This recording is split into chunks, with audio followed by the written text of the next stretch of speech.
Okay, so in this video, we're just going to look at breaking down some of the horrible barriers for level two. Um, just taking a look really at how they word the questions and the sort of clues that they give in terms of how to approach the questions.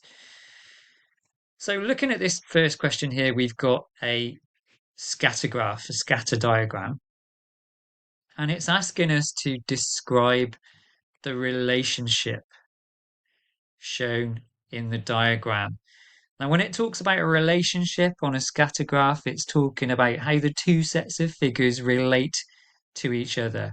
In other words, the correlation. So you have to be commenting on, talking about what sort of correlation you see on the graph. Is it positive? Is it negative? Or is there no relationship at all? Well, on this graph, we can see we've got a downward sloping pattern when we look at all the crosses. So that is going to be negative correlation.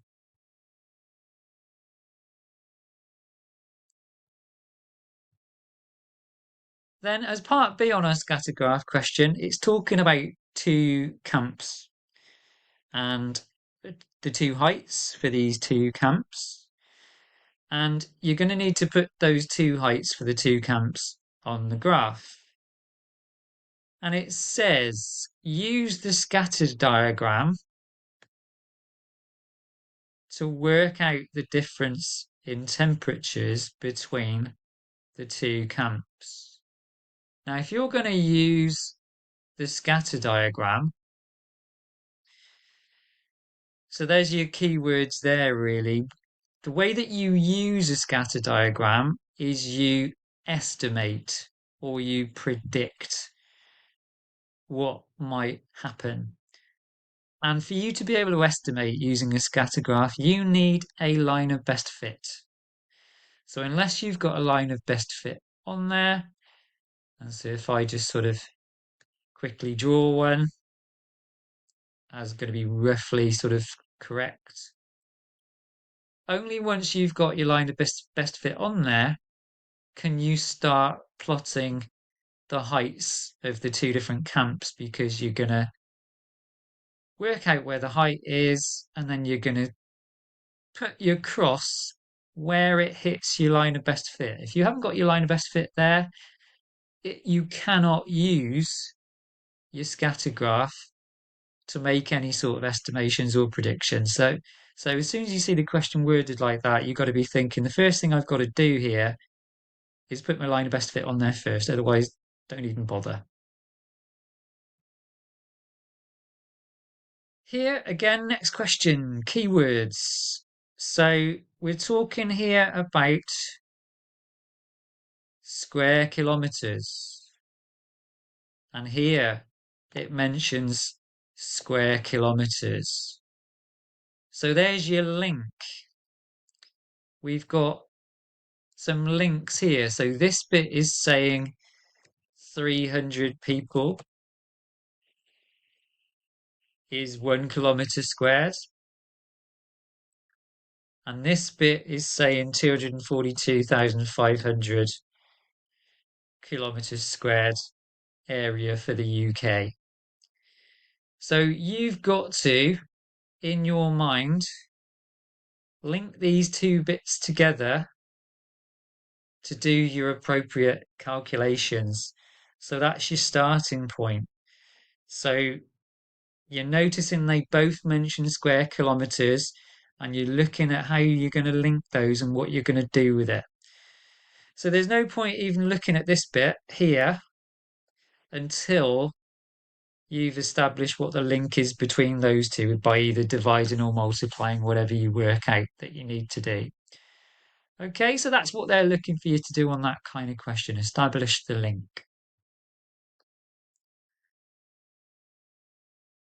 Reverse calculation, of course, whatever calculation you do in answering this question, all you'd have to do for the part B is just do the opposite of that calculation. So just do it backwards. Very simple. Question 3. Wesley is a salesman. And we're given lots of information here. So we're given information overload. Wesley knows all of these things. So in your mind, you're thinking, what have I got to do with all this? So we've got a total number of miles. 1 gallon is 28 miles, 128.4p per litre. 1 gallon is 4.55 litres.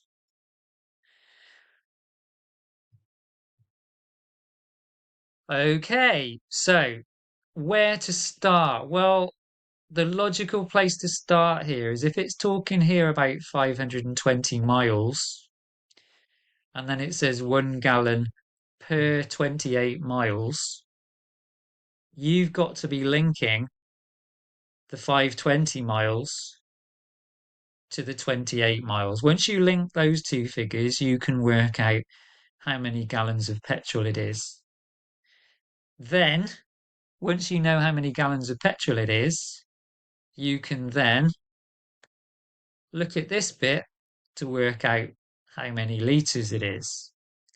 And then, once you know how many litres it is, you can then look at this bit to work out the cost. So you've got to work out the logical order to work your way through this sort of question. So your starting point there is comparing the two figures that are in miles. There's really no other way you can start trying to logically answer that question.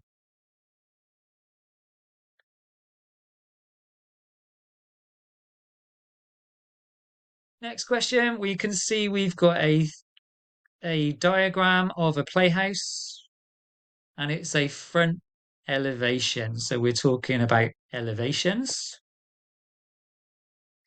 And it has one line of symmetry.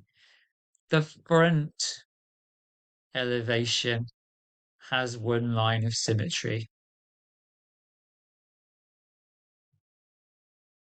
And that is key. It's not saying the whole diagram has one line of symmetry. It's saying the front elevation has one line of symmetry. And here it is pointing to the front. So it is talking about this bit.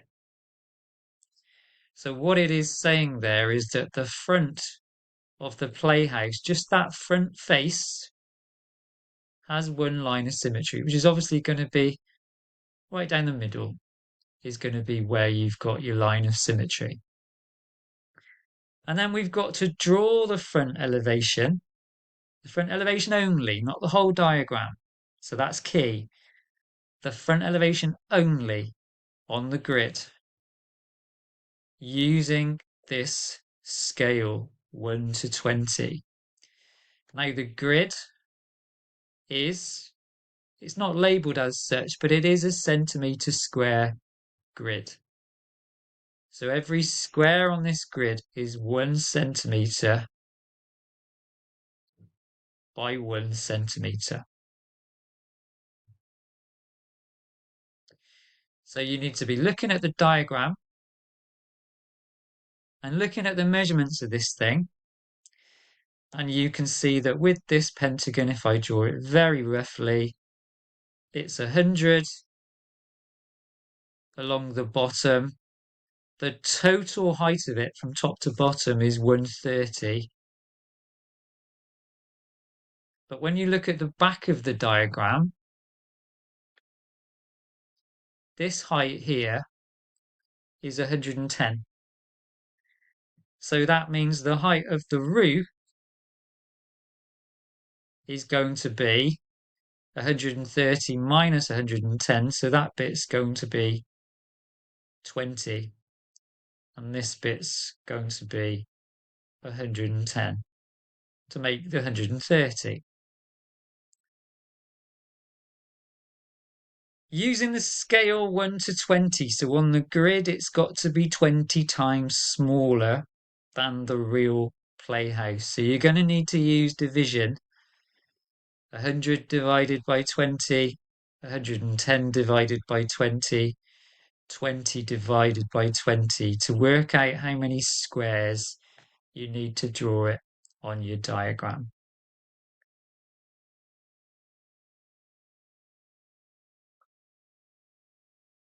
Okay, next we have a table, and the first thing you need to be noticing here is that in this first column we have got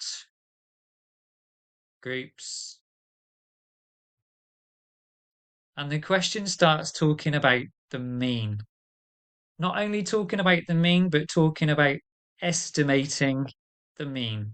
So the fact we've got groups in this first column and the fact this line is talking about estimating the mean means this question is all about estimating the mean using a grouped frequency table. So remember, your starting point has to be find your midpoint here. Your end column is going to be midpoint times frequency. Then you've got to use all your midpoints, find all your midpoints, times each midpoint by the frequency, and follow that procedure. Okay? Your standard basic procedure that you'll have gone through in class for estimating the mean from a grouped frequency table. But it's very important that you notice it's about estimating the mean. It doesn't say find the mean, it says estimate the mean, because on a grouped frequency table such as this, it's impossible to find the exact mean.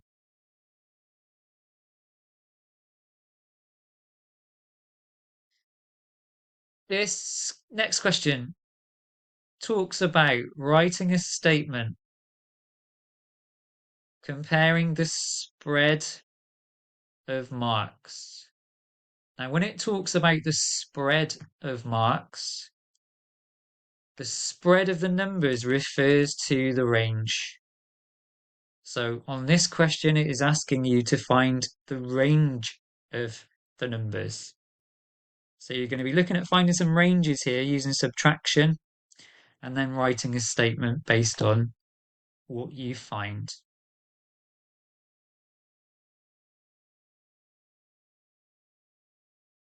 Next question. So Mia's the manager of an ice cream shop. In August, she sold 960 lollies. In September, she sold 810 lollies. Mia thinks she sold 18% fewer lollies